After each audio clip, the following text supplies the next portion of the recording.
Performing a system walk test provides a communication check between the UltraSync hub and the wireless sensors enrolled in the system. From the overview screen, select the menu icon and then select Settings.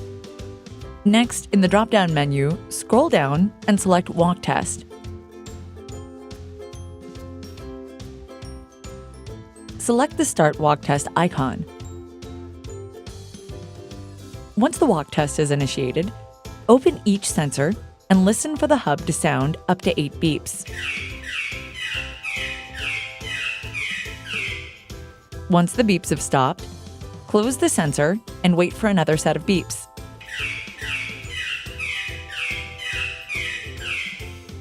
The test results for each sensor will be displayed next to the sensor's name.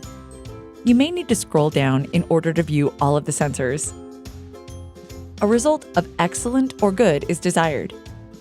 If you receive a result of fair or poor, there could be a communication issue between the panel and the sensor. Communication issues may be resolved by adjusting the location of a sensor.